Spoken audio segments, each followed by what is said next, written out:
सभी को नमस्कार। मैं अनिल कुमार और आप देख रहे हैं vision classes official YouTube channel. आज की क्लास का आगाज़ करते हैं शानदार मोटिवेशन लाइन के साथ। यानी मंजिल यूं ही नहीं मिलती राही को, दिल में एक जुनून सा जगाना होता है। पूछा चिड़िया से घोंसला कैसे बनता है, बोली तिनका तिनका उठाना पड़ता है। इन शानदार मोटिवेशन लाइनों के साथ करते हैं क्लास का आगाज़। आज का अपना टॉपिक होने वाला है ग्रेबियल थैलेमाइड संश्लेषण अभिक्रिया। यानी इस अभिक्रिया के द्वारा हम क्या कर सकते हैं, यानी प्राथमिक अमीन का निर्माण कर सकते हैं। वो भी एलिफेटिक प्राथमिक अमीन का ही निर्माण कर सकते हैं, एरोमेटिक प्राथमिक अमीन का निर्माण नहीं कर सकते। ये होने वाली है विशेष बात ग्रेबियल थैलेमाइड संश्लेषण अभिक्रिया। यानी एग्जाम की दृष्टि से वेरी इंपॉर्टेंट सेशन होने वाला है। अब हम शुरुआत करते हैं टॉपिक की विस्तार से। फर्स्ट हम बात करने वाले हैं अभिकारक क्या होता है। यानी ग्रेबियल थैलेमाइड संश्लेषण अभिक्रिया होती है, उसमें अभिकारक या रिएक्टेंट के रूप में हम यूज लेते हैं पैराथैलेमाइड। यानी जो पैराथैलेमाइड होता है उसका यूज अभिकारक के रूप में यूज लिया जाता है। फिर हम बात करना चाहिए नेक्स्ट पॉइंट की, यानी अभिकर्मक क्या होता है। ग्रेबियल थैलेमाइड संश्लेषण अभिक्रिया होती है, उसमें अभिकर्मक या रिएजेंट क्या होता है। तो रिएजेंट के रूप में होता है एल्कोहलिक पोटेशियम हाइड्रोक्साइड। यानी एल्कोहलिक पोटेशियम हाइड्रोक्साइड का अभिकर्मक के रूप में यूज लिया जाता है ग्रेबियल थैलेमाइड संश्लेषण अभिक्रिया में। फिर हम बात करना चाहिए नेक्स्ट पॉइंट की, तो खास बात क्या होने वाली है ग्रेबियल थैलेमाइड संश्लेषण अभिक्रिया की। तो इसमें क्या देखने को मिलता है, क्षारीय जल अपघटन करवाया जाता है। यानी क्षारीय जल अपघटन करवाया जाता है रिएक्शन के दौरान। फिर हम बात करना चाहेंगे ग्रेबियल थैलेमाइड संश्लेषण अभिक्रिया होती है, उसका उत्पाद या प्रोडक्ट क्या होता है। उत्पाद की बात करना चाहें तो 1 डिग्री अमीन, इसको हिंदी में हम बोल सकते हैं प्राथमिक अमीन, और साथ में बनता है थैलिक एसिड। यानी थैलिक अम्ल का भी उत्पाद के रूप में निर्माण होता है किसमें, ग्रेबियल थैलेमाइड संश्लेषण अभिक्रिया। इन जो ग्रेबियल थैलेमाइड संश्लेषण अभिक्रिया होती है उसके द्वारा हम प्राथमिक अमीन का निर्माण कर सकते हैं। यानी अमीन के निर्माण के लिए बहुत ही इंपॉर्टेंट मेथड होने वाला है। अब हम बात करते हैं ग्रेबियल थैलेमाइड संश्लेषण अभिक्रिया किस प्रकार से होती है, यानी किस प्रकार से अभिक्रिया का होने वाला है रासायनिक समीकरण। यानी ग्रेबियल थैलेमाइड संश्लेषण अभिक्रिया होती है, उसमें अभिकारक के रूप में यूज लिया जाता है पैराथैलेमाइड। यानी इस कंपाउंड का नाम क्या होने वाला है, तो पैराथैलेमाइड। यानी इस कंपाउंड को हम बोलने वाले हैं पैराथैलेमाइड।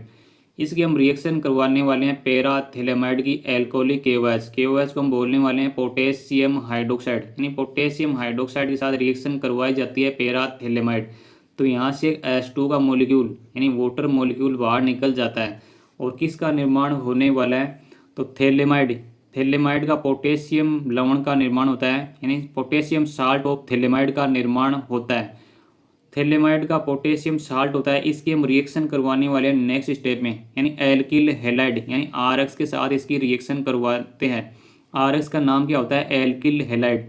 यानी जो पोटेशियम साल्ट ऑफ थैलेमाइड की रिएक्शन करवाते हैं RX के साथ, तो यहाँ से पोटेशियम ब्रोमाइड का एक मॉलिक्यूल बाहर निकल जाता है, और किसका निर्माण होता है, यानी एन एल्किल थैलेमाइड का निर्माण होने वाला है। यानी इस कंपाउंड का नाम क्या होता है, तो इस कंपाउंड का नाम होने वाला है N alkyl phthalimide. N alkyl phthalimide का आगे हम क्या करवाने वाले हैं, यानी क्षारीय जल अपघटन करवाया जाता है, और यहाँ पे प्रेजेंस होती है डाइल्यूट HCl।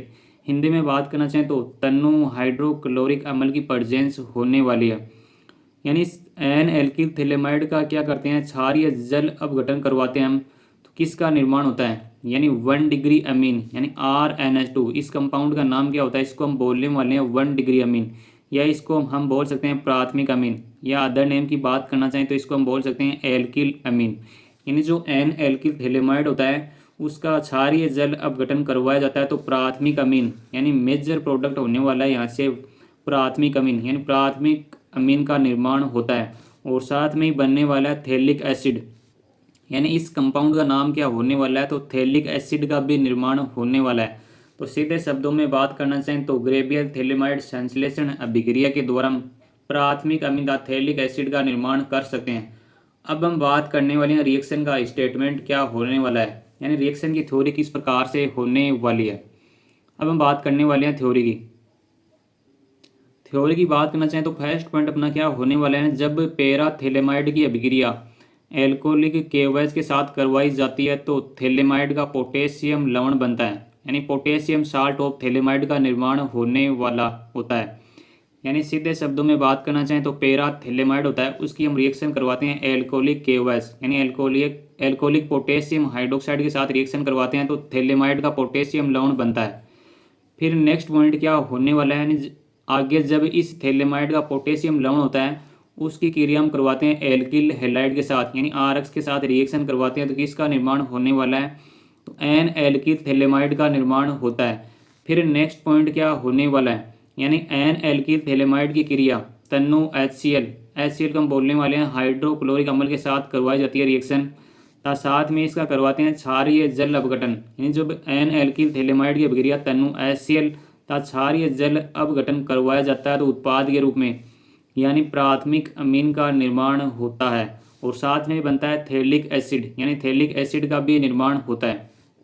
फिर हम बात करना चाहें नेक्स्ट पॉइंट की, यानी ग्रेबियल थेलेमाइड अभिक्रिया के द्वारा हम एरोमेटिक प्राथमिक अमीन का निर्माण नहीं कर सकते हैं, यानी ये इंपॉर्टेंट लाइन होने वाली है। यानी जो ग्रेबियल थेलेमाइड संश्लेषण अभिक्रिया होती है उसके द्वारा हम एरोमेटिक प्राथमिक अमीन का निर्माण नहीं कर सकते। फिर हम बात करना चाहें नेक्स्ट पॉइंट की, नेक्स्ट पॉइंट क्या होने वाला है, यानी ग्रेबियल थेलेमाइड अभिक्रिया के द्वारा हम एलिफेटिक प्राथमिक अमीन का ही निर्माण कर सकते हैं। यानी जो ग्रेबियल थेलेमाइड संश्लेषण मेथड होने वाला है उसके द्वारा हम एलिफेटिक प्राथमिक अमीन का ही निर्माण कर सकते हैं।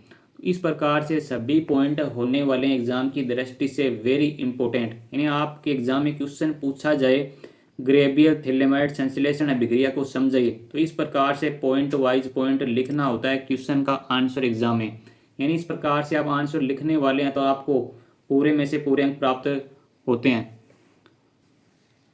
फिर हम बात कर लेते हैं विजन क्लासेज ऐप आखिर क्यों है खास, यानी आप डाउनलोड कर सकते हैं गूगल प्ले स्टोर पर जहां पर आपको सब कुछ मिलने वाला है। यानी कुल मिलाकर देखा जाए तो सब कुछ आपको मिलने वाला है, यानी प्रीवियस ईयर पेपर, हस्तलिखित नोट्स और सब कुछ मिलने वाला है आपको। Thanks for watching, like comment और शेयर करना ना भूलें और आप अपना अमूल्य सुझाव कमेंट के माध्यम से दे सकते हैं। अंत में एक ही बात बोलना चाहूँगा, यानी मंजिल यूं ही नहीं मिलती राही को, दिल में एक जुनून सा जगाना होता है। पूछा चिड़िया से घोंसला कैसे बनता है, बोली तिनका तिनका उठाना पड़ता है। तो आप भी यदि लगातार मेहनत कर रहे हो तो एग्जाम में आपको बिल्कुल फायदा होने वाला है। Thanks for watching, happy learning.